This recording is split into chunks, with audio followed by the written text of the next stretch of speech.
en esta facultad y que este auditorio esté tan lleno como hace tantos años no estaba.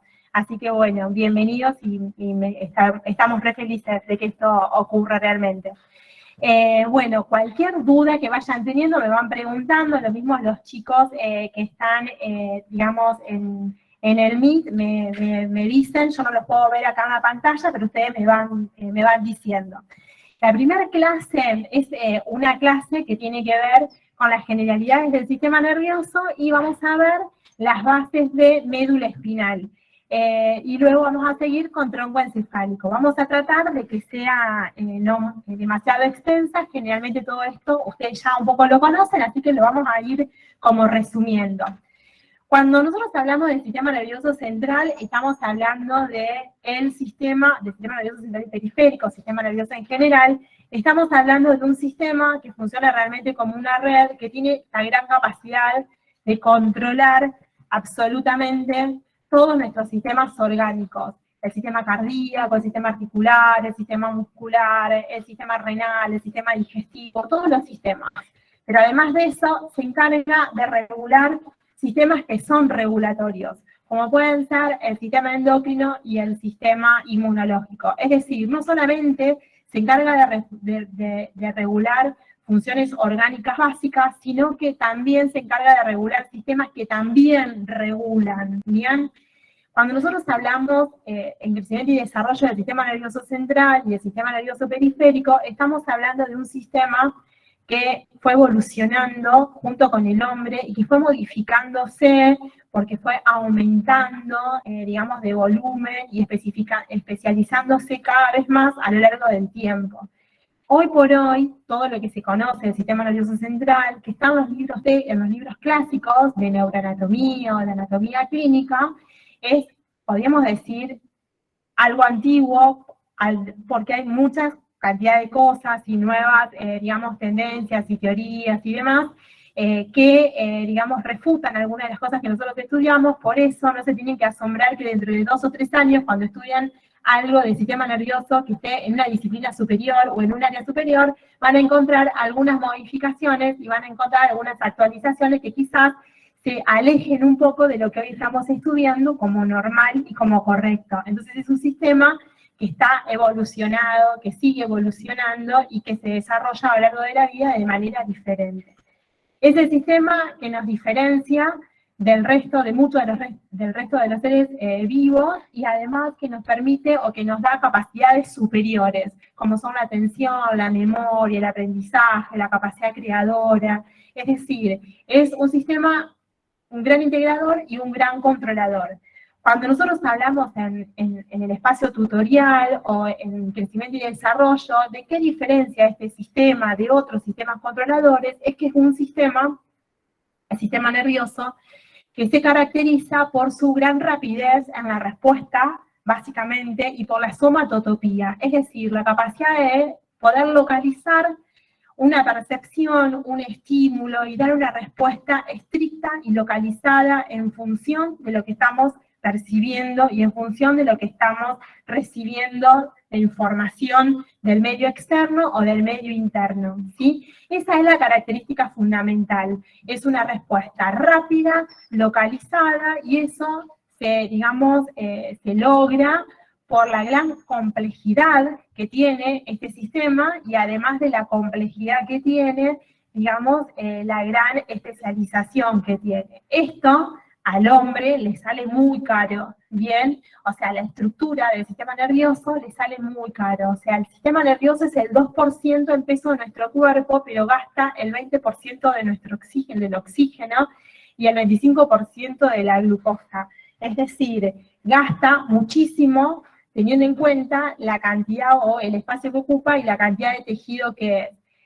Pero lo que tiene de bueno, además, es que nos permite, como médicos, ustedes próximamente en sus prácticas, en sus praxis, en sus competencias, es poder diagnosticar con certeza, porque al tener gran capacidad de localización, un signo y un síntoma neurológico puede ser, llamamos, diagnóstico, simplemente con el signo y el síntoma, porque nos permite justamente localizar, ¿bien? Y eso es, digamos, la gran importancia que tiene este sistema nervioso central y periférico, ¿no? Nosotros hablamos del sistema nervioso central y el sistema nervioso periférico como que está ubicado en dos lugares diferentes, es decir, lo que primero tenemos que conocer es que este sistema nervioso lo dividimos en central y periférico, depende de la ubicación, no de la función. De acuerdo con la ubicación lo dividimos en central y periférico. Eso es como lo primero que tenemos que conocer, dentro de las generalidades.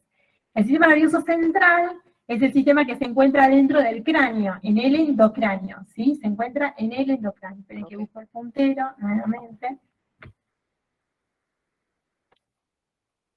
Ahí está. Se encuentra en el endocráneo, ¿ven? Y en el raquis, o sea, todo lo que está en el endocráneo y todo lo que está dentro del raquis o del conducto raquídeo es sistema nervioso central. Y sistema nervioso periférico es todo lo que está por fuera. Dentro del sistema nervioso central tenemos obviamente al cerebro, a los pedúnculos cerebrales, la protuberancia o puente de Barolio, tenemos al bulbo, al cerebelo y a la médula espinal. Todo ello, todos estos órganos están dentro del sistema nervioso central y eso, los órganos, junto con el lugar que ocupan, se llama neuroeje. Bien, cuando hablamos de neuroeje, estamos hablando del endocráneo, del raquis y todo su contenido. Cuando hablamos del sistema nervioso periférico, estamos hablando de dos cosas. Estamos hablando de los pares craneanos y nervios raquídeos, es decir, de todos los nervios periféricos, pero además estamos hablando del conjunto de ganglios que se encuentran periféricamente. Periféricamente fuera hay ganglios. ¿Qué son los ganglios? Acá tienen un ejemplo.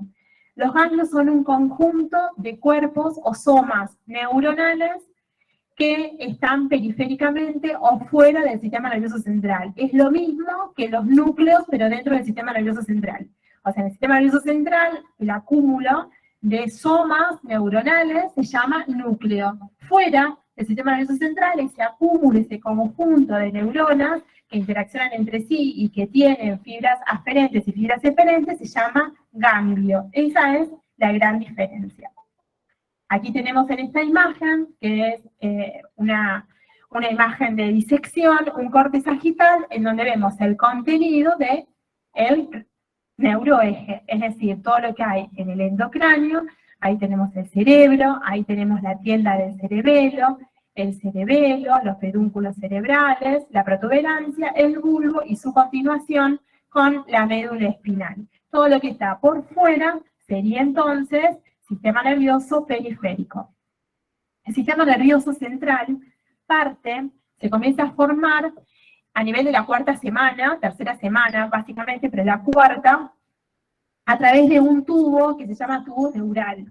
Primero es un surco que se invagina, se cierra y forma ese canal inicial, un conducto cerrado que se llama tubo neural. De ese tubo neural van a derivar diferentes vesículas. Anatómicamente, a ustedes les va a interesar mucho más conocerlo desde el punto de vista embriológico, que lo tienen que estudiar. Pero anatómicamente está bueno conocer las tres vesículas principales, o cerebro anterior o prosencéfalo, el cerebro medio o mesencéfalo y el posterior o romboencéfalo, porque las derivaciones muchas veces de cada una de estas vesículas se menciona anatómicamente de acuerdo con la vesícula de dónde deriva, ¿sí? Solamente por eso, simplemente para asociar de dónde deriva y porque además, para conocer anatomía y poder describirla mejor, siempre es importante conocer la embriología. Del prosencéfalo o cerebro anterior tenemos derivan dos vesículas fundamentales. De esta vesícula, dos estructuras fundamentales. El telencéfalo, que es el cerebro, cuando hablamos de cerebro hablamos de la cortical, específicamente de la sustancia blanca, y de los núcleos que están dentro de esta sustancia blanca, que se llaman núcleos basales, antiguamente llamados ganglios basales, en la mayoría de los textos lo van a encontrar como ganglios basales, y el diencéfalo. Y dentro del diencéfalo hay algunas estructuras que son muy importantes, que la tenemos que saber muy bien en crecimiento y desarrollo, que son el epitálamo, el tálamo, fundamentalmente, como muy importante, como un conjunto de núcleos de relevo muy, muy importante, subtálamo, que es un grupo de núcleos, y el hipotálamo, tan importante dentro del sistema endocrino, ¿bien? Entonces, todas esas estructuras son telencefálicas, derivan de la misma vesícula que el cerebro, pero se diferencian y proceden del diencéfalo. Después tenemos por debajo un conjunto de fibras blancas y núcleos que se llama mesencéfalo o cerebro medio, y eso es el mesencéfalo básicamente, pedúnculo cerebral y la lámina cuadrigeminal, ¿bien? Y después tenemos el romboencéfalo, que es todo lo que está básicamente en el raquis y en la fosa posterior, que se divide a su vez en dos partes diferentes, que son el metencéfalo y el menencéfalo. El metencéfalo está a su vez, digamos, o de él derivan el cerebelo y la protuberancia, con sus núcleos y su cortical y su sustancia blanca, y el mielencéfalo, como su nombre lo indica, mielencéfalo, el bulbo raquídeo o médula oblonga y la médula espinal. El mesencéfalo, el bulbo y el bulbo raquídeo, la mayor parte, los anatomistas lo conocemos con el nombre de tronco encefálico en general, que va a ser nuestra segunda clase. Este cuadrito está en el textito que tengo escrito, así que lo van a tener ustedes para que no lo copien ni se, digamos, traten de sacarle una buena foto, porque ya lo van a tener en el texto, está tal cual.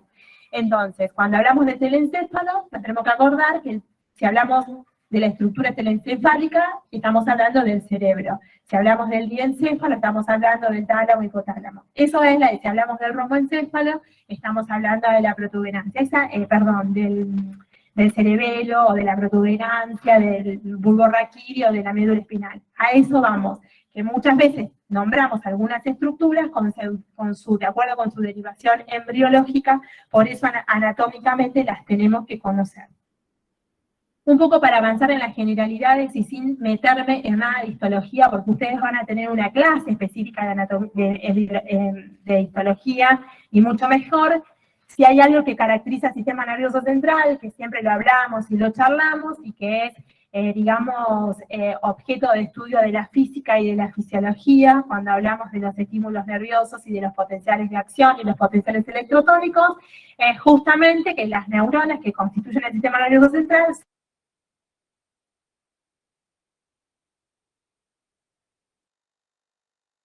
Lo silenciaron, ¿eh? No, no se escucha. No se escucha. No se escucha, profe. No se escucha nada.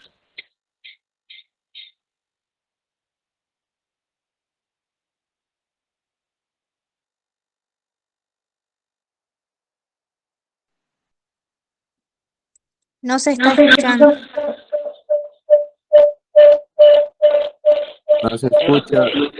No se escucha, profe.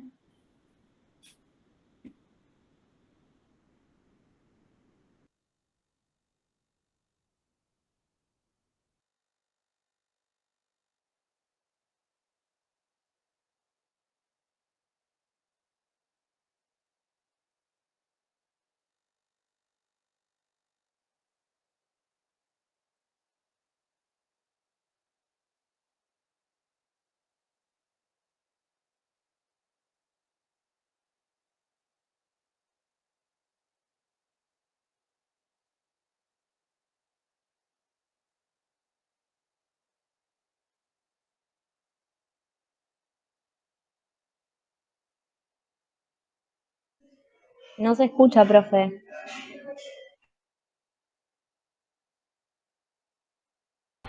Chicos, ¿cómo están? Ahí estamos intentando arreglarlo, así que en un cachito ya se va a escuchar. Dale, bueno.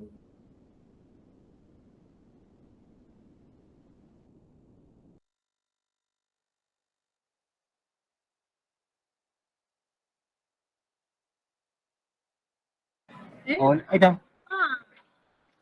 Listo, una apagada. Andás a ver qué se habrá tocado.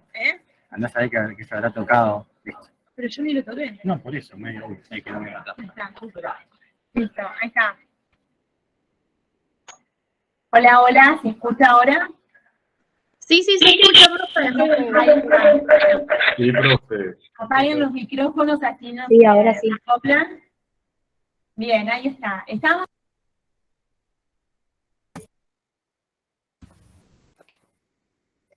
Ahí te dejó de escuchar, profe. Tenés que apretar control D. Por eso se está dejando de escuchar. Que se silencia el Meet.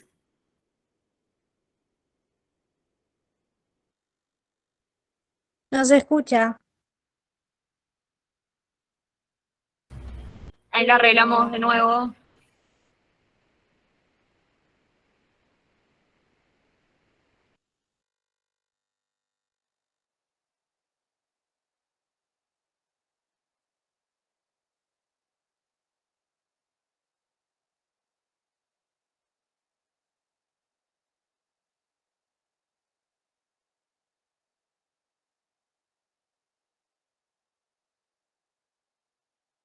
Pero yo no. Chicos, ahí estamos. Dejalo acá, presenta la pantalla acá. Ahí va.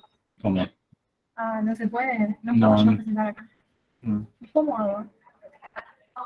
no, lo más raro es que como que se mutea, a ver, para ver. Pero yo no lo puedo. Y de última ya fue, presentarlo así y ver qué pasa. Que quede ahí y no tocar la pantalla completa. Bueno, dale. Yo, y a ver, yo te digo ahora si para. Bueno, yo no toco la pantalla. Dios mío. Bien. Bueno, vamos a ver si se escucha ahora.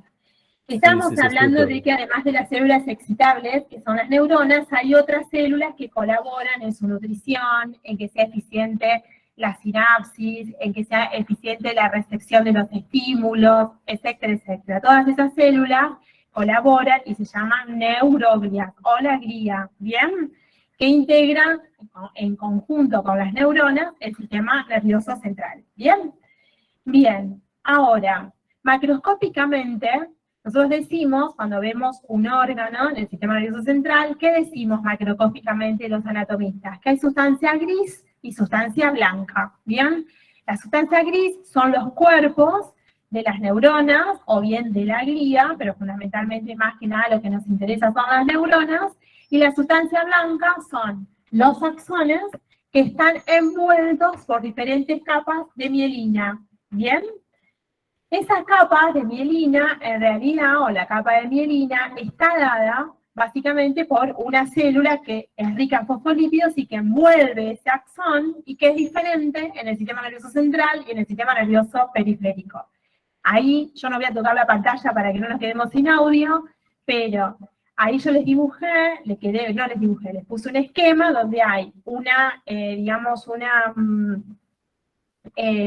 axón envuelto por una única célula de Schwann, que es la mielinización del sistema nervioso periférico, que es la imagen que está al lado del sistema nervioso periférico, es ese axón amarillo que se ve, con ese, digamos, espiral en color turquesa que hay alrededor. O sea que hay un axón, y por cada axón periférico hay una célula de Schwann. En tanto que en el sistema nervioso central hay una célula de oligodendrocito por 60 axones o hasta 60 axones de neuronas. Es decir, que es un único oligodendrocito, tiene la capacidad de mielinizar a través de cada una de sus prolongaciones múltiples axones. O sea que el cociente entre una neurona y un oligodendrocito es 1,60 y 1,1 a nivel periférico. Eso es un poco lo más importante que tenemos que recordar. Pero ¿por qué es importante tener en cuenta esta mielinización? Es importante fisiológicamente porque mientras mayor sea la capa de mielinización que tiene, una célula va a ser más rápida. Por eso decimos que en el sistema nervioso central la grasa es veloz, ¿sí? A mayor mielinización, mayor velocidad de conducción.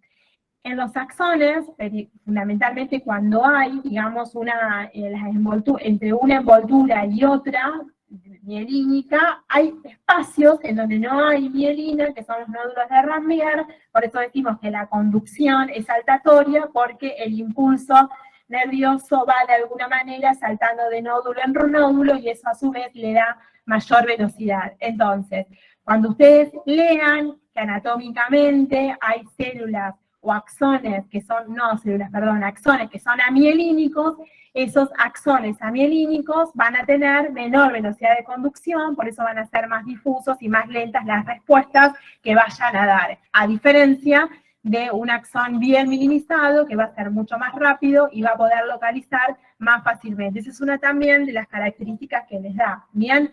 Entonces, cuando vemos sustancia blanca en el sistema nervioso central, vemos células mielinizadas. Cuando vemos sustancia gris, son cuerpos neuronales. Bien, la representación de la sustancia gris está a nivel de la cortical y distintos núcleos grises. Núcleos grises que tenemos que conocer en todo el sistema nervioso central. Siempre tenemos que conocer dónde está la sustancia blanca y dónde está la sustancia gris inicialmente. Siguiendo un poco con las generalidades, está bueno conocer, luego vamos a tener una clase específica de esto, pero que este sistema nervioso está cubierto completamente por unas membranas que se llaman membranas meningias, ¿bien?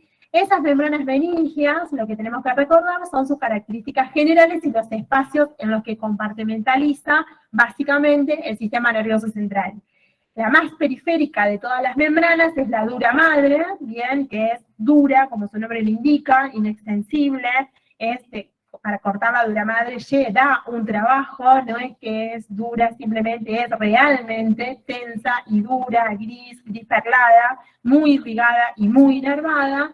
Por dentro de la dura madre hay otra capa prácticamente transparente, muy laxa, muy débil, que es la aracnoides, y por dentro del aracnoides, y haciendo prácticamente cuerpo con los diferentes órganos y adaptándose perfectamente a todos los órganos del sistema nervioso central, e imaginándose en los niveles de los ventrículos, tenemos la pía madre.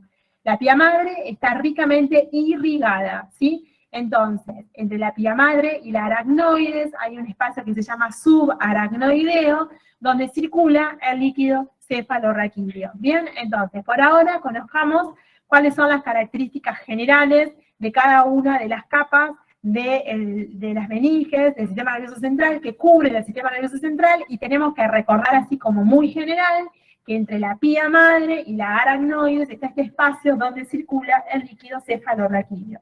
Ese líquido cefalorraquídeo se forma a nivel de unos plexos arteriales, que se llaman plexos coroideos, y se vuelca en un sistema que se llama ventricular, que ya lo vamos a estudiar, ¿bien? Ese sistema ventricular, de alguna manera, está en el interior del sistema nervioso central en su completud, formando distintos ventrículos, ¿sí? El más alto de todos es el ventrículo lateral, luego tenemos el ventrículo medio, el cuarto ventrículo, y a partir del cuarto ventrículo, el líquido cefalorraquídeo pasa a los espacios subaracnoideos. Bien, esa es la clasificación, lo que vimos hasta ahora, básicamente anatómica del sistema nervioso central y periférico. Pero el sistema nervioso también tiene una división que es funcional. Y cuando hablamos de la clasificación funcional del sistema nervioso, hablamos del sistema nervioso somático, bien, o de la vía de relación, y el sistema nervioso autónomo, que está constituido por el simpático y por el parasimpático. Vamos a decir 2 o 3 palabritas sobre ellos y empezamos con médula espinal. El sistema nervioso somático es básicamente lo que ustedes todo lo que tienen que estudiar en crecimiento y desarrollo. Básicamente se trata de un sistema del que recibe información constantemente del interior y del exterior. Cuando hablamos del exterior es porque estamos teniendo en cuenta toda la distribución de receptores que están en nuestra piel y en nuestras mucosas, y cuando hablamos de nuestro interior es porque en nuestros músculos, en nuestras articulaciones, en digamos los ligamentos, en el periósteo y demás, hay una serie de receptores que están internos y que por eso se llaman propioceptivos o interoceptivos, ¿bien? Entonces, la información propia de nuestro cuerpo, del interior de nuestro cuerpo, y la información que recibimos del exterior, es decir, la temperatura, la información térmica o termoalgésica, la del dolor o la táctil, que forma parte de la sensibilidad general que ustedes vieron en estas UPET, cuando hablábamos de las vías en general, es la información que recibo del exterior. O sea, que hay una información externa, bien, que me comunica con el medio ambiente, que es una de las funciones principales que tiene el sistema nervioso central, dar respuesta a las demandas del medio, y respuestas que tenemos que dar en relación a una percepción que tenemos de nuestro propio cuerpo, ¿sí? Del estado de relajación y de contracción de nuestros músculos, de nuestras articulaciones y demás. Entonces, esa capacidad de percibir información interna o externa se tiene que vehiculizar hasta la cortical cerebral, ¿sí? Es la cortical cerebral es la que está arriba, o sea, que llega información a la médula espinal y desde la médula espinal tiene que llegar esta información hasta la cortical, específicamente a un mapa de nuestro cuerpo, que es el homúnculo, que está en el área somatestésica primaria, es decir, toda esa información que recibimos, interna o externa, viaja hasta la médula, y desde la médula hasta la cortical. Muchas veces se integra la información a nivel medular y por conexiones a nivel medular entre las motoneuronas y todos los núcleos centrales que están en la médula espinal, hay una respuesta rápida que puede ser la contracción de un músculo o bien también puede ser la secreción de una glándula. Los dos grandes efectores del sistema nervioso central son los músculos o las glándulas. Es decir, ¿qué es lo que quiere hacer el sistema nervioso central? Dar una respuesta rápida. Esa respuesta rápida que damos, ¿hacia quién o cuáles son los órganos diana a la que está dirigida? Fundamentalmente hacia un músculo o bien hacia una glándula que va a secretar. Si nosotros estamos hablando del sistema somático, vamos a decir que es un músculo, ¿bien? O sea, la respuesta final es la contracción de un músculo. Yo recibo una información periférica y se va a contraer un músculo en respuesta a esa información periférica. Bien, para eso la información se puede integrar a nivel de la médula espinal o bien se puede integrar a nivel de la cortical y luego viajar hasta dar una respuesta a una motoneurona. Ese es el sistema nervioso somático. El sistema nervioso somático inerva el músculo esquelético, ¿bien? Y todo lo que es osteomúsculo articular, pero esquelético. El sistema nervioso autónomo inerva a todo lo que es glándula y músculo liso. ¿Quiénes tienen músculo liso? Las vísceras, el estómago, la vejiga, los uréteres, ¿bien?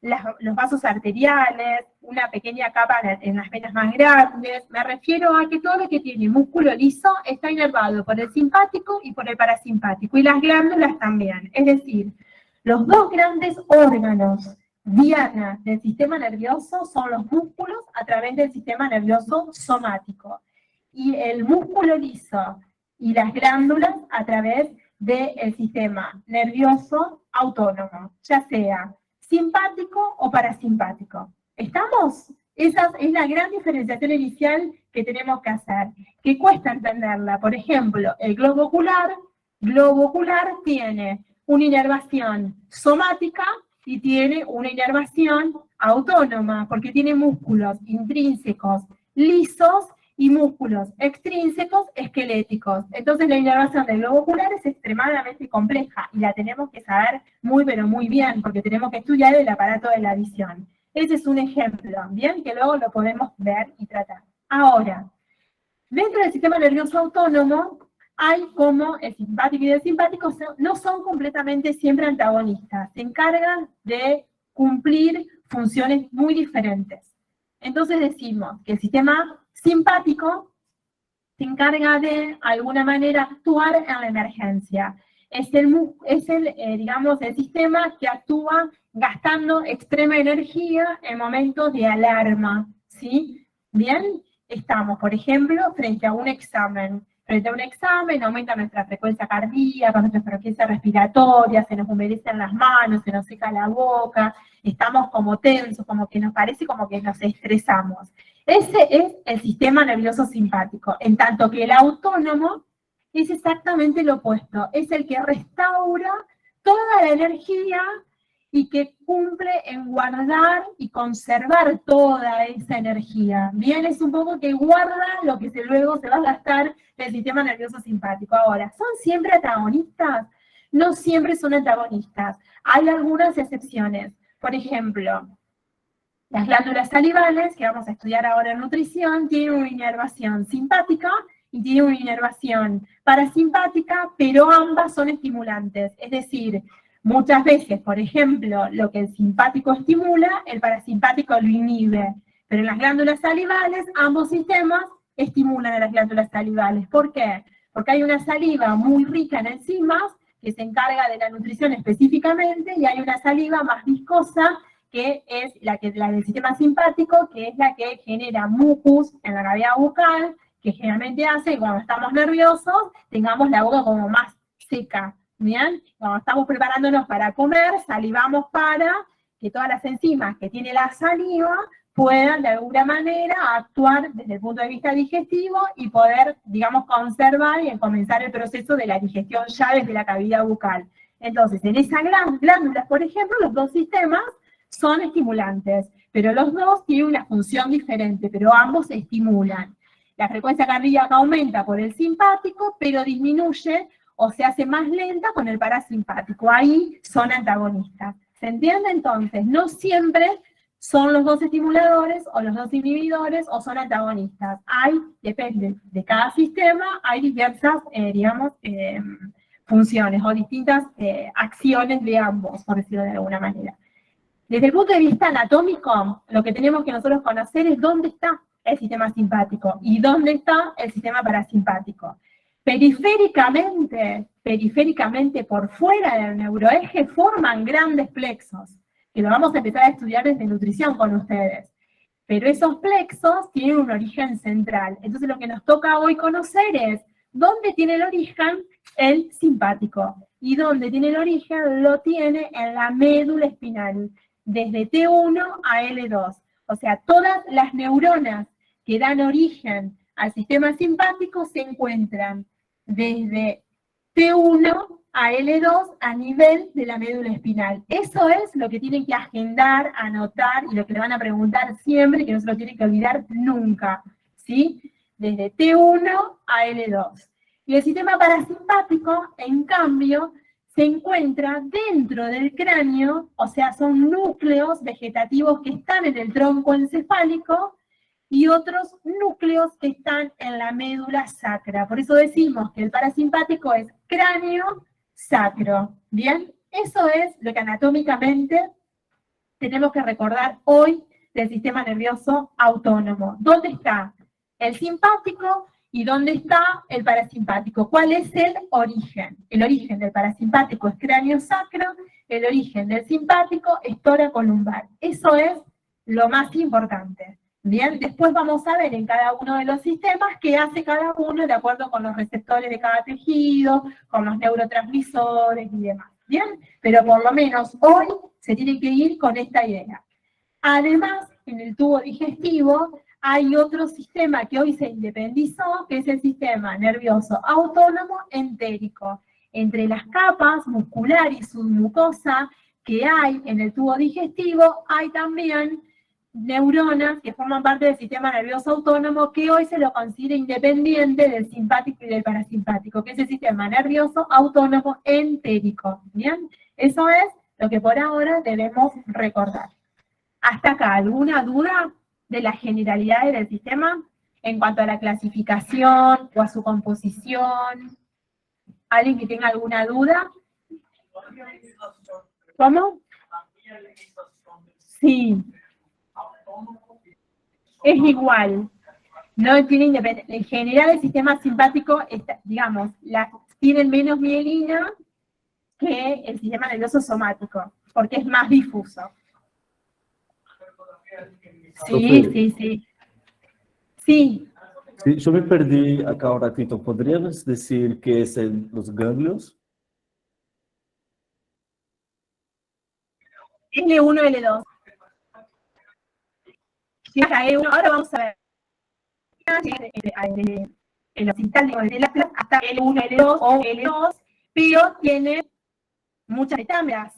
Tiene 8 metámeras cervicales, 2 metámeras torácicas, 5 lumbares, 5 sacras y una coxigia. Entonces lo que nosotros hablamos son la segmentación de la médula espinal en metámeras, y de esa segmentación llega hasta L2.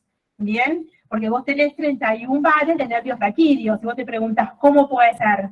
Y en realidad es porque emerge la columna vertebral, crece mucho más rápido que la médula espinal, y la médula espinal queda detenida en L2, pero tiene todas las metámeras que corresponden, digamos, a cada nervio raquídeo. Bien, y hay 31. Por eso, desde la metámera de T1 a L2 tenemos el simpático, pero después tenemos 4 lumbares más todas las sacras, más una coxigia. Bien, ahora ya lo vamos a ver a eso, pero está buena tu pregunta. Bien, Perdón. ¿alguna otra duda? Sí. ¿Podría repetirlo? Hay neuroglía central y periférica, exactamente. La única diferencia entre la glía central y periférica son el oligodendrocito y las células de Schwann. El resto es exactamente igual. Exactamente. Sí, ¿hay alguien que quería hacer una pregunta? Sí. Si podías repetir lo del sistema autónomo entérico. Sí, que el sistema nervioso autónomo, además de dividirse en simpático y parasimpático, hoy considera dentro de su división otro sistema, que es un conjunto de neuronas autónomas que está en la muscular y en la submucosa del tubo digestivo, que es el sistema entérico. Eso nada más, que tiene obviamente que neurotransmisores, fibras preganglionares, postganglionares, núcleos y demás, pero que está distribuido en las capas del tubo digestivo. Eso es el sistema nervioso entérico, que tiene un control neurohormonal independiente. ¿Bien? Gracias. ¿Listo? ¿Alguna otra duda? Anatómicamente, ¿qué características tiene una neurona y qué características tiene la neuroglia? Y eso no se lo van a preguntar a un anatomista, o sea, no tiene importancia anatómica, pero sí hay que repasarlo simplemente para poder entender dónde hay sustancia gris y dónde hay sustancia blanca, para recordar que la sustancia gris son los somas o cuerpos neuronales y las sustancias blancas son las prolongaciones axónicas o las neuritas axónicas que están envueltas en mielina, básicamente. Tanto las dendritas como los axones se llaman neuritas, eso no lo expliqué, y depende del tamaño, la dividimos en neuronas Golgi 1 y Golgi 2, acordémonos que la 1 son las más largas, la de gran extensión, la que forma parte de la mayor parte de las vías, bien, y las cortas generalmente son inhibitorias, y que hay distintos tipos de neuronas, que eso tampoco lo expliqué, pero que hay unas que son importantes, que me interesa ahora solamente, esto nada más voy a decir, que fue cuando nos quedamos sin audio y demás y que se me pasó, pero vieron las neuronas que están todas en naranja arriba, no quiero tocar la pantalla porque los dejo sin audio, pero vieron las neuronas que están arriba, las naranjas, vieron que hay una que es la primera, que es la que está de aquel lado, en aquel extremo, no quiero tocar demasiado, a ver, ya veo que los dejo sin audio nuevamente. Bueno, la primera es una neurona que es multipolar, fíjense que tiene muchas dendritas y un axón largo. La que sigue es una neurona típica de un ganglio raquídeo, y esto se lo van a preguntar. Esa neurona típica del ganglio raquídeo es una pseudo bipolar o es una neurona unipolar, es decir, tiene una única prolongación, que es un axón que se divide como en dos ramas rápidamente. Vieron que es cortito y se divide en dos ramas. Una que se va hacia la periferia, que se llama centrífuga, ¿vieron como el secarropas que es centrifuga, que va hacia afuera, saca el agua hacia afuera? Bueno, centrífuga, se va hacia afuera, y esa actúa como si fuese una dendrita recibiendo información. Y hay otra que se introduce dentro del sistema nervioso central, que es la centrípeta o central, que es la que cumple la función de axón específicamente, ¿bien? Esa es lo importante. Después hay neuronas bipolares, que es la tercera, ¿bien? Que tiene como dos axones y es la que forma parte de las vías, ¿bien? Por ejemplo, de la vía auditiva y de la vía visual. Se encuentra conectando otras dos neuronas. Y después la otra, la piramidal, por ejemplo, que tiene forma de pirámide, por eso adquiere ese nombre. Un poco como para que interpreten que la forma que tienen las neuronas tiene que ver con la denominación posterior, y que las monopolares, como en el caso de los nervios raquídeos, de los ganglios raquídeos, es un lugar, el ganglio raquídeo, donde no hay sinapsis y donde hay una neurona que tiene una prolongación periférica y una prolongación central, pero es la única neurona, ¿bien? Es una única que se divide en dos partes, ¿bien? Eso es lo que me había olvidado de decirle. No sé si tienen alguna otra duda. Si no, empezamos con las generalidades de la médula espinal y vemos algunas cuestiones de médula espinal que son importantes. ¿Bien? Profe, Sí. A mí se me está por apagar el celular. Yo estoy por salir del trabajo, me queda 15 minutos casa, así que cuando llego lo cargo y me conecto nuevamente. Puede ser cuando se me corte, no voy a poder estar más conectada. Bueno, creo que la clase igual se va a quedar grabada, así que la podés ver todas las veces que quieras, inclusive vas a tener la clase y además de eso te vamos a pasar el texto que acompaña a la clase en imágenes, así que no te preocupes que la vas a tener. Bueno, dale, muchas gracias. Igual cuando Bien, lo no, pague de me nada. conecto nuevamente. Gracias a vos. Bien, médula espinal. La médula espinal es la porción caudal del sistema nervioso central. Entonces, como es la porción caudal, decimos que está ubicada dentro del conducto raquídeo, bien, desde el occipital hasta la segunda vértebra lumbar, básicamente, bien, desde el occipital a la primera o segunda vértebra lumbar o el disco que separa ambas vértebras. Tiene aproximadamente unos 45 centímetros de longitud versus unos 75 centímetros que tiene la columna vertebral. La columna vertebral mide ese tallo óseo 75 centímetros en una persona media, bien, que pesa unos 70 kilos, que mide un peso 1,70 m, una persona adulta media mide 75 centímetros de longitud, en tanto que la médula mide 45, es decir, un poco tiene menor longitud y se detiene antes, bien. Esta médula espinal es cilíndrica, bien, pero tiene como dos abultamientos importantes, uno a nivel cervical y uno a nivel lumbar, que se corresponde exactamente con la salida de los diferentes nervios raquídeos que van a constituir grandes plexos, como son el plexo cervical y braquial para el miembro superior y el lumbar y el sacro para el miembro inferior. Bien, están envueltas completamente por las meninges, nada en el líquido cefalorraquídeo, obviamente dentro del conducto raquídeo, y de ellas emergen una serie de, digamos, nervios, que son los nervios raquídeos, que son en la totalidad 31 pares de nervios raquídeos, de los cuales 8, bueno, después lo vamos a decir, pero 8 son cervicales, 12 torácicos, 5 lumbares, 5 sacros y 1 coxígeo. Si nosotros miramos a la médula espinal, tenemos que reconocer en ella caras. Una de las caras de la médula espinal es la anterior, ¿sí? Y dentro de las caras, a ver, ahora lo voy a dejar sin audio, no me maten. Ya veo que acá está. Bueno, ¿ven ahí la flechita ustedes? Bien, ahí está. Esta sería la cara anterior. En la cara anterior de la médula espinal, ven un surco, pero que en realidad es un surco bastante ancho, bastante importante, profundo, bien, que separa en dos cordones anteriores, digamos, a la cara anterior de la médula espinal. Inmediatamente por fuera hay otro surco, pero que es menos profundo, que se llama surco colateral anterior. Tengo un surco medio anterior y un surco colateral anterior. ¿Bien? Surco medio anterior y surco colateral posterior. Surco medio anterior y surco colateral anterior. Gracias. Surco medio anterior y colateral anterior, o lateral. Por ese surco colateral anterior es por donde emergen los nervios o las ramas anteriores de los diferentes nervios raquídeos. ¿Bien? Por detrás tengo más surcos. Tengo un surco. Perdón, ¿puedes repetir? Sí. En la cara anterior de la médula tenemos dos surcos. Uno que es muy ancho, bien, y profundo, que es ese donde está el cursor del mouse, que se llama surco medio o medial anterior, y uno lateral, que se llama surco colateral anterior. ¿Bien? Y después tenemos por detrás un surco medio posterior, que fíjense que no es profundo, es bastante, digamos, superficial, pero que se prolonga por un tabique hasta la profundidad de la médula espinal y llega a la sustancia gris. Bien, ese es el surco medio posterior, profundizándose por un tabique hasta la sustancia gris.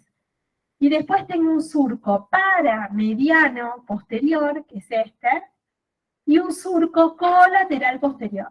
El surco colateral posterior se forma por la llegada de los diferentes haces que van a constituir los nervios raquídeos. Haces porque llegan, haces aferentes porque llegan, son sensitivos. ¿Bien?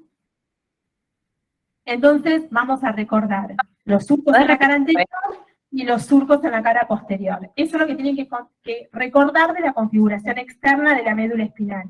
Hasta ahí, ¿bien? Nada más.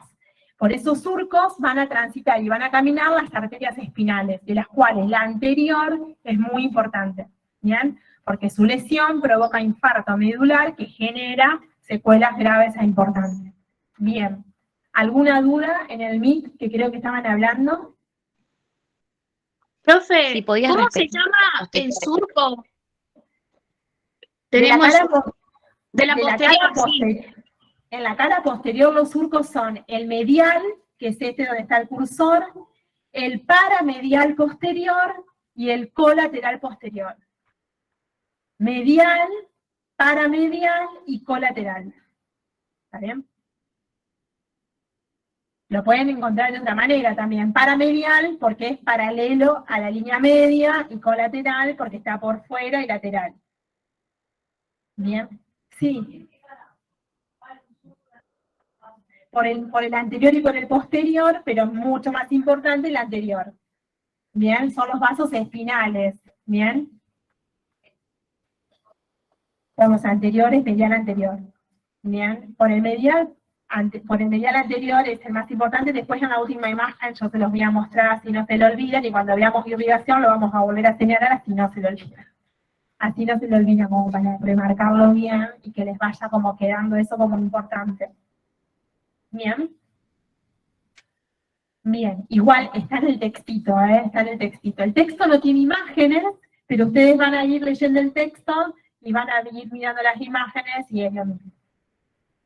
Bien.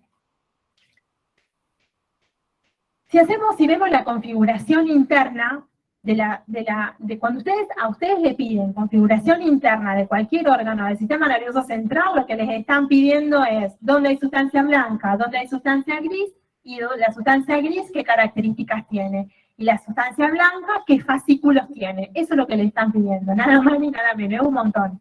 Pero bueno, tenemos que acordarnos que a diferencia del resto, yo entiendo que no es fácil, pero una vez que se lo aprendieron es como que después se lo van a olvidar rápido, pero cuando lo vuelvan a mirar, nuevamente lo evocan. ¿Bien? Nuestra memoria, acuérdense que va como reemplazando, ¿bien? Entonces es como que quizás lo aprendemos, hacemos el esfuerzo, lo memorizamos, lo comprendemos, lo entendemos, y van a pasar unos días y se va, es efímero, ¿bien? Pero cuando miramos una imagen y rápidamente lo leemos, lo podemos repasar rápido. O sea, les va a pasar eso con sistema nervioso porque además no es algo que podemos ver tridimensionalmente fácilmente. Bien, tenemos que entender que podemos ayudarnos con imágenes esquemáticas y con alguna que otra disección, pero esa es la complejidad que tiene, a diferencia del hueso, por ejemplo, el sistema nervioso central. Si ustedes miran estas imágenes, son todos cortes. De la médula desde C3 a C4, desde la tercera vértebra cervical a la tercera vértebra sacra. ¿Sí? Fíjense que la médula espinal hay modificaciones, que se va agrandando, se va achicando, y que es diferente ahí lo que está pintado en naranja y lo que está pintado en negro. Lo primero que tienen que recordar de la configuración interna de médula es que la sustancia blanca es periférica y que la sustancia gris es central. Eso es lo primero, y que esa sustancia gris central tiene la forma de una H, que es esta H grande que veo acá, que es eso que veo ahí, es eso. ¿Ven? La parte negra es la sustancia gris. Fíjense que se va modificando. Esa sustancia gris tiene partes que tenemos que estudiar. Entonces, lo que ustedes tienen que estudiar en el médula en configuración interna es qué núcleos hay en la sustancia gris y qué haces hay en la sustancia blanca. Eso es lo que tienen que saber. Parece como simple, y sé que ustedes me dicen, no es tan simple, Eugenia. Si tienes razón, no es tan simple. No es que yo les quiera decir que es una pavada, pero para más o menos que no se compliquen. Lo primero que tenemos que hacer es dividir en dos partes a la sustancia gris. En una parte anterior y en una parte posterior. Y recordar que todo lo anterior, y esto para jerarquizar y para anotarlo, es motor. Y todo lo posterior es sensitivo. ¿Bien? Primera parte, o sea, sustancia gris central. Y esa sustancia gris tiene la forma como si fuese una H, que la puedo dividir en dos partes, de las cuales la parte anterior es motora, y la parte posterior es sensitiva, ¿bien? Esa parte motora, a su vez, yo la puedo subdividir nuevamente en dos partes. Una parte anterior, que sería esta que tengo acá, que es la base, perdón, la cabeza del asta, son astas en realidad. Tengo un asta anterior y un asta posterior. La cabecita del asta, que es la parte más ancha, que tiene como festones, así como irregular su borde, esa parte es motora somática. Motora somática. Y la parte de atrás, que es más bien la base del asta, es la vísceromotora. Entonces yo le digo vísceromotora. ¿Es sistema nervioso somático o sistema nervioso autónomo? Autónomo, perfecto. Y si yo les digo que esa parte vísceromotora está en T3, ¿es simpática o parasimpática? Simpática. Y si yo le digo que está en S3, parasimpática. Esa es la idea que se tiene que acordar. Muy bien, ahí está. Ahí esa es la idea. Entonces, nos acordamos que a nivel del sacro, la parte vegetativa es parasimpática y que a nivel tóraco-lumbar es simpática. Entonces, si ahí hay neuronas que van a dar inervación motora a una víscera, entonces, si estoy a nivel tóraco-lumbar, es simpática. Y si estoy a nivel sacra, es parasimpática. Eso es como para cerrar. Ahora vamos para atrás. El asta dorsal o el asta posterior, que también lo vamos a dividir como en dos partes. La cabeza del asta dorsal, que es la parte posterior, que sería esa parte de ahí, esa parte que tengo ahí, todo eso que ustedes se fijan que tienen distintos núcleos grises. Esos núcleos grises que tengo ahí son la segunda neurona de muchas de las vías que ustedes estudiaron. Y da sensibilidad somática. Sensibilidad somática. Bien, de nada. En cambio, la parte de la base, que es esa, que tengo acá, esa parte me da sensibilidad o recibe sensibilidad visceral. ¿Entienden? Y pasa lo mismo que con el área motora. Si yo estoy en un segmento torácico, esas fibras, perdón, esas neuronas que reciben sensibilidad visceral van a recibir sensibilidad simpática. Y si estoy en la región sacra, parasimpática. ¿Se entiende, no? ¿Bien? Entonces, tenemos que recordar dónde está el parasimpático y dónde está el simpático para después razonar los diferentes núcleos que hay en un segmento u otro de la médula espinal. Ese es el razonamiento que tienen que ir haciendo. Ahora bien, a nivel de la región torácica, y las primeras vértebras lumbares, pero torácica, básicamente toda esta cantidad de neuronas que son vegetativas son mucho mayores. Entonces se crea en este sector torácico un asta lateral, que es esa astita lateral chiquitita, es decir, ese asta lateral representaría la porción vegetativa, simpática en este caso, porque es tóraco-lumbar, de toda la médula espinal. Asta lateral que no está a nivel sacro, ¿bien? Eso es básicamente lo que tenemos que recordar de las distintas, de los distintos segmentos de la sustancia gris de la médula espinal. Sí. Exactamente, está en la región torácica básicamente, y L2, exactamente. Bien, ahora bien, la sustancia blanca la dividimos en 3 cordones, o 2, depende del texto. Nosotros tenemos la salida de todas las neuronas, motoneuronas, cada una de las motoneuronas del asta anterior tienen como axones que van a salir, bien, que van a hacer una eferencia del sistema nervioso central, van a salir del sistema nervioso central y van a formar ese surco colateral anterior. De la misma manera que tenemos las fibras sensitivas que van a llegar al asta dorsal, que son aferencias del sistema nervioso.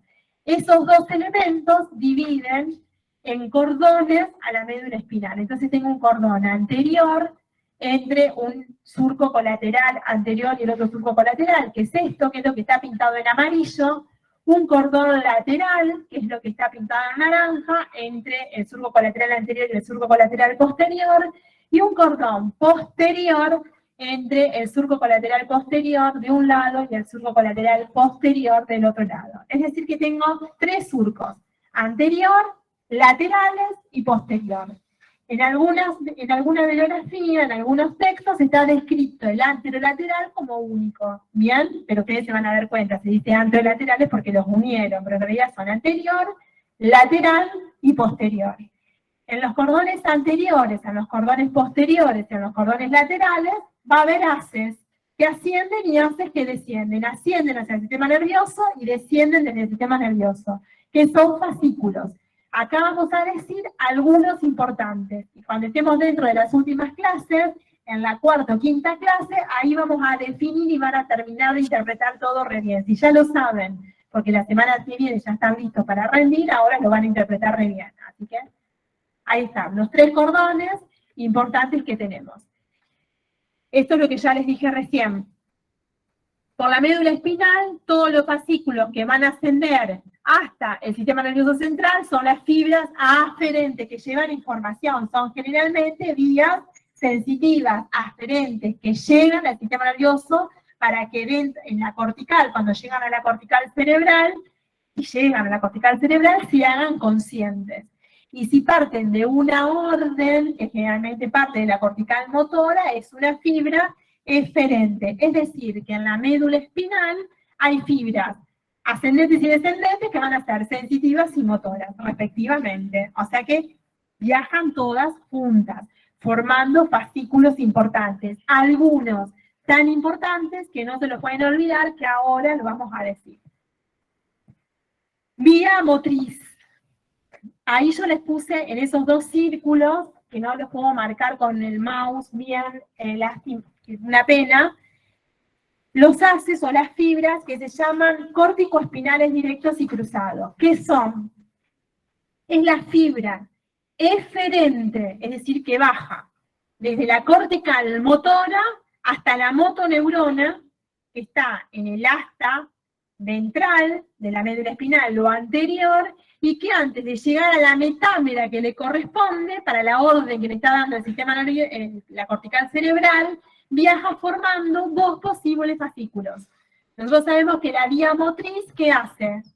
Se divide o se decusa el 80% de sus fibras a nivel del bulbo. Cuando comienza a descender, la vía motriz llega al bulbo y se cruza de un lado y del otro. Ese cruzamiento corresponde al 80% de la fibra. Entonces ese haz, que es el 80% de las fibras de la vía motriz, es este rojo que va acá y es ese rojo que va ahí. Va por el cordón lateral, es decir, la vía motriz, ¿por dónde va? Va por el cordón lateral de la médula espinal, la que se cruzó en el bulbo. La que todavía no se cruzó y se tiene que cruzar en la médula espinal, va por el cordón anterior de la médula espinal, es esa roja chiquita que está adelante, que es el haz córtico espinal directo. ¿Se entendió? La idea que ustedes entiendan es que no se memoricen todo lo que tiene la médula. Lo que tienen que entender ustedes es por dónde viaja la vía motriz principal en la médula espinal antes de llegar a la motoneurona, que va a dar inervación al braquial, que va a dar inervación al bíceps, que va a dar inervación al cuádriceps. ¿Se entiende? Entonces, viaja la que se cruzó en el bulbo por el cordón lateral, y la que tiene que cruzarse en cada metámera medular, viaja por el cordón anterior. ¿Y cómo se llaman? Córtico, porque nace en la cortical, espinal, porque termina en la médula espinal. Y la llamamos directo cruzada, dependiendo de si se cruzó o no se cruzó. O sea que parece como muy, muy complejo, pero no lo es. Este haz lo tienen que conocer. Este haz lo tienen que saber, lo marco como importante, lo tengo que conocer, porque es la vía motriz principal. ¿Bien? Profesora, Bien. Sí. si digo A piramidal cruzado, o sea, ¿está bien o ya llega la nomenclatura vieja sería? El haz piramidal cruzado está bien. No hay problema, se te entiende. Haz piramidal cruzado o haz piramidal directo está bien, no hay problema. Buenísimo, gracias. De nada. Después tenemos dos haces que se llaman espinotalámicos, anterior y dorsal, que son los que están pintados en amarillo, y los haces espinocerebelosos. Los cuatro los tienen que saber. Esos y los motores son como los más importantes y me faltan los posteriores. Y esos son los que más tienen que saber. Los haces espinotalámicos, miren, se llaman espinotalámicos, anterior y dorsal. ¿Les parece que son descendentes o ascendentes? Ascendentes, porque se llaman espinos, o sea, nacen de la médula espinal y terminan en el tálamo. Espinotalámicos, anterior y dorsal. ¿Bien? Ese espinotalámico anterior lleva sensibilidad táctil protopáctica. Y es este, como es anterior, su nombre lo indica, es ese que está ahí. ¿Lo ven? Espinotalámico anterior. Y el haz espinotalámico dorsal lleva sensibilidad dolorosa. ¿Es importante? Sí, porque muchas veces el neurocirujano lo trata y lo tenemos que neutralizar para calmar un dolor que es rebelde a un tratamiento terapéutico. Entonces, a veces ese espinotalámico es importante. ¿Bien? El espinotalámico dorsal está en el asta lateral y el espinotalámico anterior está, como su nombre lo indica, en el asta, en el cordón anterior de la médula espinal. Y después tenemos los haces espinocerebelosos, que son bien periféricos por el cordón lateral de la médula espinal. Si se llaman espinocerebelosos, como su nombre también lo indica, son fibras ascendentes. Bien, son fibras ascendentes. Entonces es importante esto, los espinotalámicos y los espinocerebelosos los tenemos que recordar como la vía motriz que vimos recién. Talámico anterior, táctil protopáctico. Espinotalámico posterior o dorsal es el doloroso, que es justo la UP de Juana, ¿no? No, del señor que le dolía el hombro. ¿Cómo era que se llamaba? Alguien que me asista, José. Perdón, ahí está, listo, ahí está. Juana es para los años anteriores. Bien, y me falta el último, re importante. Estos son los últimos haces que tenemos que recordar, así como re importante, que son los posteriores, que son los haces de Golgi o cuneatus y de Burdach. Bien, Golgi o gracilis y cuneatus o Burdach, que lleva sensibilidad propioceptiva y táctil discriminativa. Propiocepción y táctil discriminativa, o sea, son dos sensibilidades diferentes, pero que tienen las mismas estaciones o las mismas primera, segunda y tercera neurona. Por eso se describen juntas. En el cordón posterior va Golgi y Burdach. Táctil, discriminativa y protopáctica. Perdón, y propioceptiva. ¿Qué significa la propiocepción o qué es la propiocepción? La capacidad de percibir la posición de nuestro cuerpo en el espacio. Esa es la propiocepción. Y la sensibilidad táctil discriminativa es la sensibilidad que me permite discriminar como diferentes dos estímulos muy cercanos entre sí, porque hay una cantidad muy importante en esa región o en esa zona de receptores. La discriminativa es la capacidad de recibir o de percibir como diferentes dos estímulos muy cercanos entre sí, a diferencia de la protopática, que es la sensibilidad grosera, la sensibilidad táctil grosera. ¿Bien? Ahí estamos. Sí. Espinocerebeloso. Están ambos, reciben sensibilidad profunda inconsciente o propioceptiva inconsciente, y se dividen en anterior y posterior. Bien, ambos homolaterales. Y llegan hasta la cortical del tallo cerebelo. Ya lo vamos a estudiar en vías a eso, pero lo que por ahora tenemos que saber es que son fibras ascendentes que van por el cordón lateral de la médula espinal. ¿Bien? Bien. ¿Esas son, les parecieron muy difíciles los cordones que tienen que saber? No, los haces que están por los cordones. No, esos son los que más tienen que recordar, porque son las vías más importantes y las que van a ver muchas veces. ¿Bien? ¿Les parecieron difíciles? ¿No? ¿Tienen dudas? Bien. La sensibilidad táctil, la termoalgésica, la propioceptiva, las espinocerebelosas y la vía motriz principal. Eso es lo que tienen que saber. ¿Bien?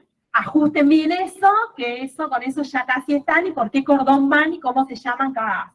Eso parece re, pero no es tan difícil. Bien.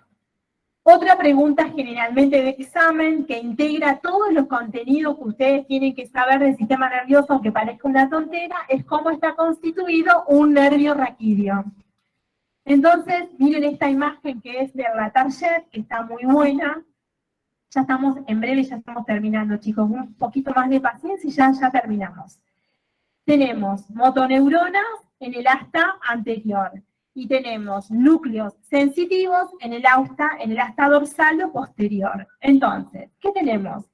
Que todas las motoneuronas anteriores dan origen a ese grupo de fibras que salen por el cordón anterior, que es ese grupo de fibras que están pintadas en rojo. ¿Ven todo ese grupo de fibras que están pintadas en rojo? Son las fibras de modalidad motora que nacieron de las motoneuronas del asta anterior de la médula. Y vieron que hay unas fibritas que están pintadas en celeste.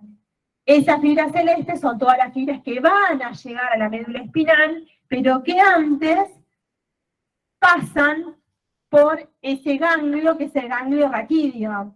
O sea que esas fibras son las fibras centrípetas y centrífugas del ganglio raquídeo o de las neuronas que constituían ese ganglio raquídeo. ¿Se acuerdan qué tipo de neurona era la que estaba en el ganglio raquídeo?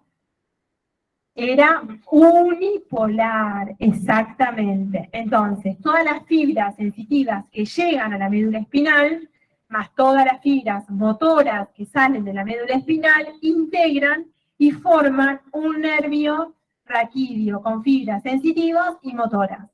Pero esas fibras sensitivas y motoras, ¿qué fibras le faltan? Las autónomas.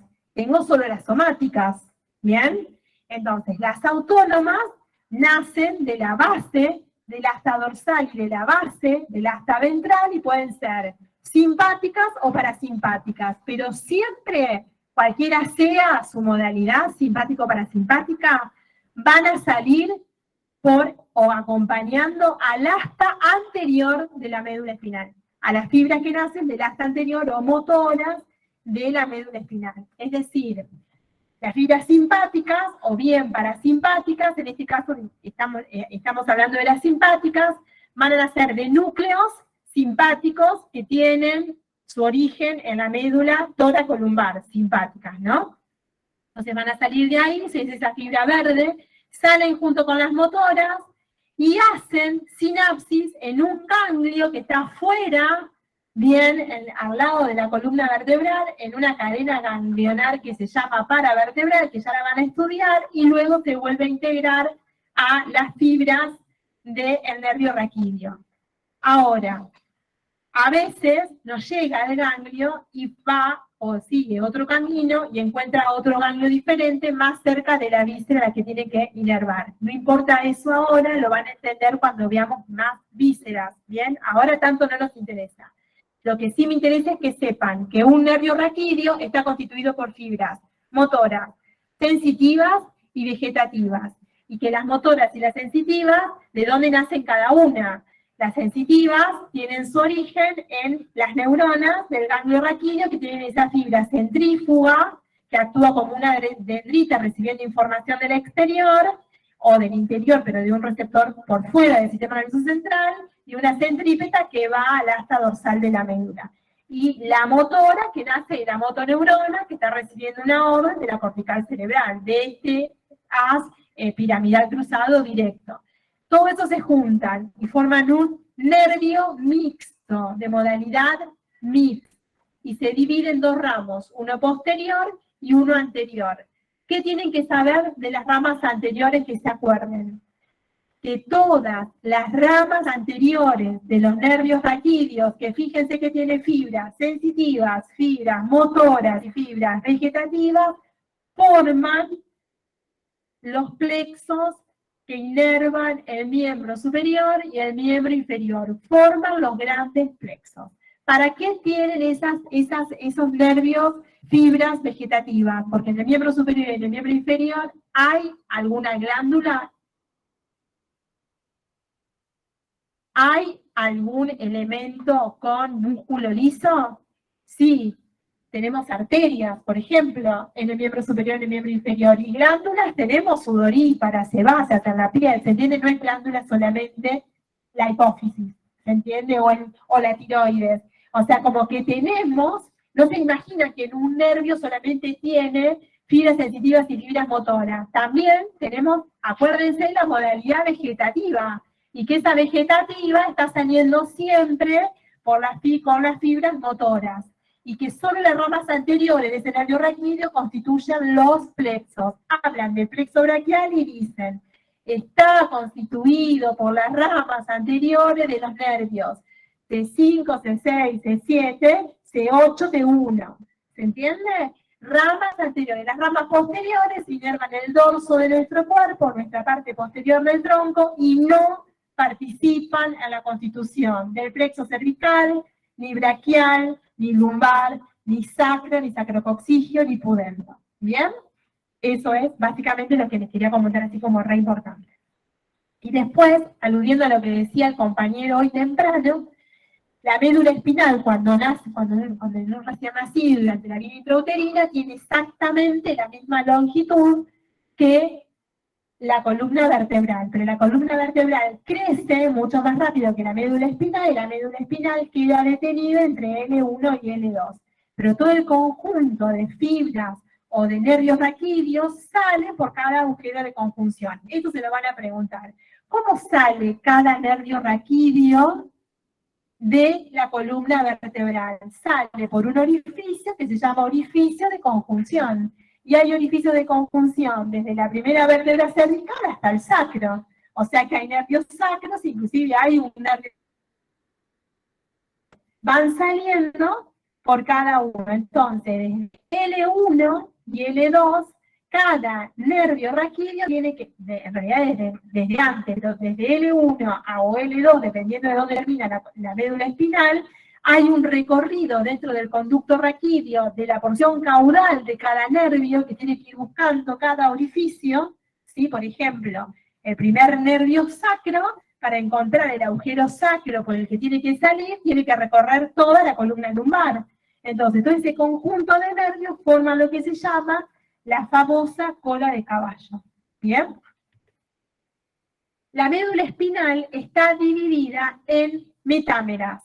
Esas metámeras, o sea, cada nervio raquídeo, el nervio cervical 1 es la metámera 1. El último nervio, que es el nervio coccigio, es la última metámera. ¿Se entiende? Entonces, cada metámera está destinada a inervar sensitivamente una porción de nuestro cuerpo. Motoramente, un grupo muscular. Visceralmente, una víscera. Entonces, y vasomotoramente, un vaso sanguíneo. Entonces, la inervación sensitiva se llama dermatoma y la inervación motora se llama miotoma. Eso es importante tenerlo en cuenta, re importante, porque nos ayuda a interpretar una posible lesión central cuando hay una anestesia, cuando una debilidad muscular o parecia o lo que fuere. Cada metámera se prolonga, que tiene un origen embriológico, se prolonga con un nervio raquídeo que va a inervar sensitiva, motrizmente y vegetativamente algo periféricamente. Entonces, dependiendo de la inervación, va a haber, hay una sistematización de dermatomas, de miotomas y de viscerotomas. ¿Bien? Sí, solo sensitivo. Dermatomas son sensitivos, exactamente. No le van a preguntar los dermatomas ahora cuántos hay, cuál es la distribución. Es simplemente yo les comento que en cada segmento, solo esto, no se complejice más que esto. Cada segmento medular embriológicamente da origen a una metámera. Y cada metámera está representada periféricamente, por lo que inerva cada nervio raquídeo. ¿Bien? Un segmento. Digamos, sensitivo, uno motriz, y uno vegetativo, y uno vasomotor. ¿Bien? Hasta ahí. ¿Bien? Nada más. Ahora, Si nosotros pensamos en un niño recién nacido, siempre tenemos que pensar que su médula espinal posiblemente esté en, no ocurre, lo general es que ya esté prácticamente desarrollada completamente, pero puede ser que su médula espinal completamente esté ocupando el canal raquídeo. Entonces es una pregunta de examen. Si ustedes tuviesen que hacer una punción lumbar en un recién nacido, ¿lo harían? Y la respuesta de ustedes es no. No la puedo hacer en un recién nacido o en un niño de poca edad, porque si yo introduzco, digamos, un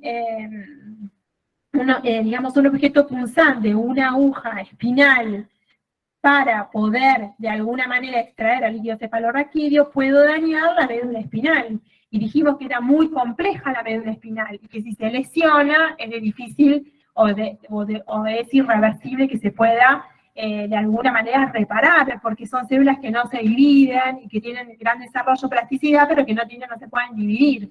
Bien, entonces tengo que cuidar siempre hasta dónde llega la médula espinal. Entonces, en un adulto, con tranquilidad, sí puede hacer una punción lumbar.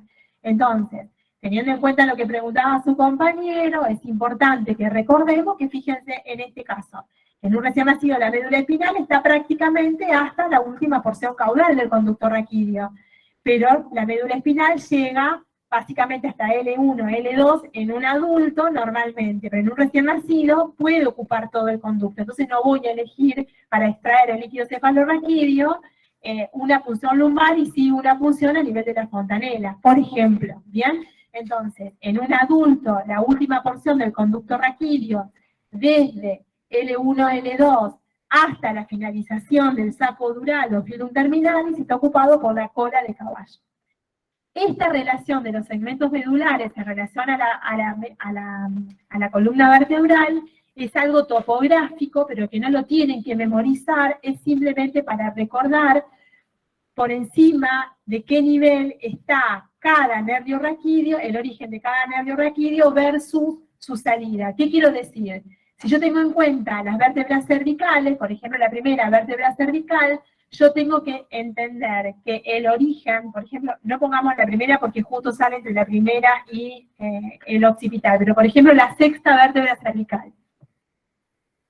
El nervio raquídeo sexto cervical sale por el orificio que está a nivel de la sexta vértebra cervical, pero tiene su origen en la quinta cervical. O sea, yo proyecto el origen del sexto cervical a nivel de la quinta cervical. Es como lograr la correspondencia entre el origen de cada nervio raquídeo de acuerdo con su salida y su origen con respecto a la columna vertebral. Eso se llama topografía médulo-vertebral. Es decir, trato de encontrar la correspondencia entre el origen de cada nervio raquídeo en relación a la columna vertebral. Entonces yo digo que para las vértebras cervicales, si es la cuarta, el origen de la cuarta vértebra, del cuarto nervio raquídeo está a nivel de la tercera cervical.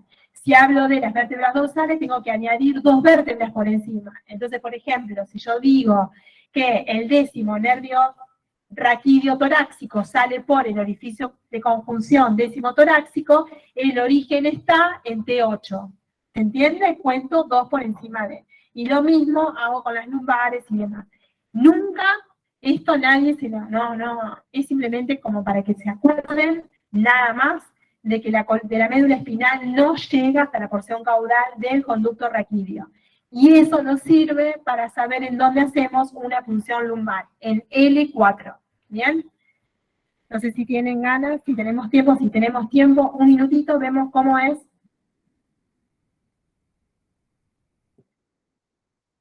A ver si anda. Una punción lumbar. Se suponía que al hacer clic tiene que aparecer. No aparece. Bueno, seguimos. Miren, yo se los mando y ustedes lo miran en su casa. Es una punción lumbar. Yo les mando el power y ustedes lo miran en su casa. A nivel de las fontanelas. O a nivel de del espacio subaracnoideo magno detrás. ¿Bien? Miren. Esta es la médula espinal. ¿Ven esa arteria que tengo ahí? es la arteria espinal anterior que yo les decía, que era re importante, que caminaba por los surcos. ¿Ven? Anterior. ¿Ven? Y esos son los nervios raquídeos, ese es el surco medio anterior. Esa arteria gigante que veo ahí es la arteria vertebral, que va en busca de su homóloga para formar el tronco basilar. Esta es la arteria vertebral de un lado, la arteria vertebral del otro, se están metiendo ambas en el endocráneo y luego se van a unir. ¿Bien? Este es el cerebelo, ¿bien? Bulbo y la conexión de la médula espinal, y miren los conductos, el conducto de conjunción con el ganglio raquídeo y las raíces nerviosas. Fíjense, la médula espinal, ahí la tenemos, y ahí tenemos la cola de caballo esta tan importante, con la emergencia y la salida de cada nervio raquídeo por cada agujero de conjunción. ¿Bien? Y esto es a nivel de un niño recién nacido, que también hay una cola de caballo, pero por las dudas, nunca hacer una punción lumbar en un recién nacido niño chiquito. ¿Bien? Porque la médula espinal puede estar en ese lugar. ¿Cuál es el mejor estudio para poder ver médula espinal? Una RMI siempre. La médula espinal es esta porción gris que tengo acá, ¿ven? Esta porción gris que tengo acá que se ve, y lo que ven en blanco es el líquido cefalorraquídeo.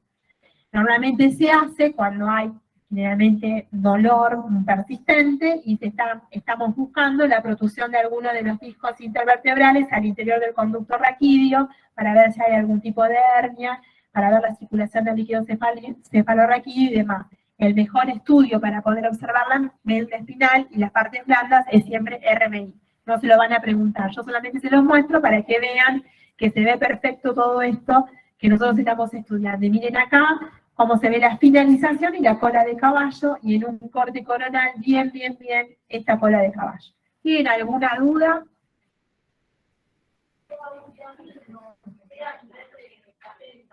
Los abultamientos a nivel de las médulas son a nivel cervical y a nivel lumbar, coincidente con la formación del plexo cervical y braquial y con la formación del plexo lumbar. Yo les voy a mandar este Power, no en PDF, sino en Power, porque es corto, y ustedes miren, chicos, un minutito ya terminamos.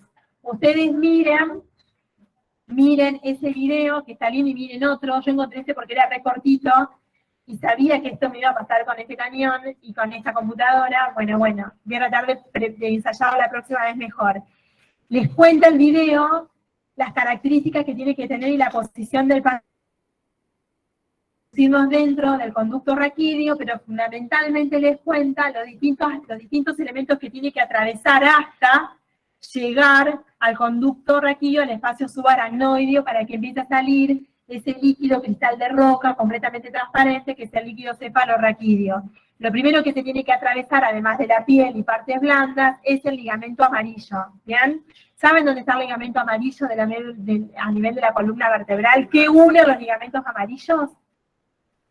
Las láminas. Es el ligamento más potente y más fuerte que tiene la columna vertebral. Es tan denso que tiene ese color amarillo, y por dentro del ligamento amarillo está la dura madre. Atraviesa el espacio peridural, el espacio subdural, y llega atravesando el aracnoides, el espacio subaracnoideo. O sea, les cuenta todo el video, todo lo que tiene que pasar, cuáles son los instrumentos que se utilizan, la posición del paciente para lograr la apertura, para poder introducirlos entre L4 y L3 o L4 y L5. Bueno, disfrútenlo, yo se los mando a los chicos del centro para que se los envíen, no sé a través de qué medio están comunicados, y los textos. Así que bueno, que tengan una linda semana, éxitos a los que rinden. Nos vemos la próxima.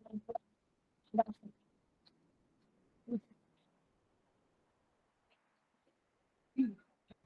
Gracias, profe. Chao, profe, gracias. Gracias, profe. Gracias, profe. ¿Podés pasar Gracias. el texto? Es la representación cortical de las partes del cuerpo. A ver. Sí. En el momento del mapa de factoría se describe un geometría sensitivo motor sensorial del campo sobre la corteza de una serpiente. Está bien. Yo diría, yo a esto le agregaría, ¿a dónde lo tenés? Modelo del mapa de nuestro cuerpo que representa cómo se distribuye la modalidad sensitiva en la corteza somatoestética y la modalidad motora en la corteza motora en la corteza cerebral. ¿Me entendés? No mezcles las dos modalidades y después digas la corteza, porque parece que en cada uno músculo está como y hay una representación sensitiva y hay una motora dependiendo de la región en donde está. ¿Qué es eso? Profe, una consulta muy rápida. RMI, resonancia magnética. Por imagen. Muchas gracias. Profe, una consulta. ¿Podés pasar el texto para nosotros? ¿Qué diferencia hay entre anestesia subdural y perdural? La peridural entre la madre y el hueso. La subdural está entre la dura madre y la aracnoide. Pero ¿cómo la sensibilidad? A la sensibilidad.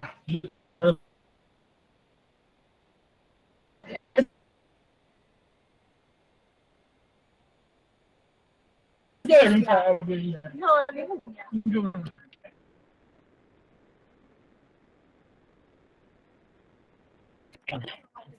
No hay sensibilidad ahí.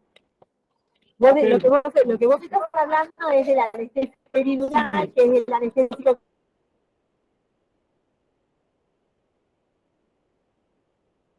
que se coloca en el espacio peridural.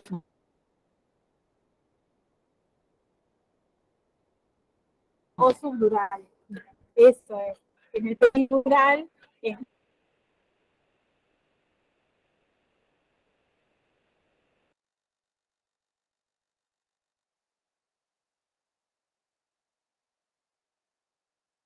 en ese espacio hay mucha grasa, básicamente. Entonces se localiza la anestesia en ese lugar y perdura más tiempo. Esa es la diferencia, que si lo metes en el subdural,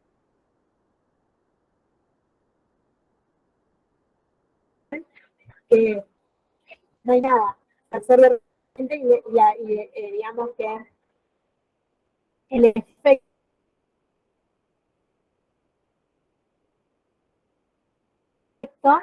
es se va más rápido. Profe, para tener acceso al texto, ¿a dónde hablamos? ¿Se puede enviar mail pidiendo? Que se prolonga funcionalmente con un órgano.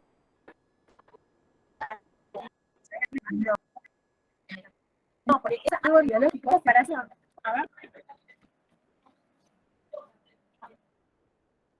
Segmento de la médula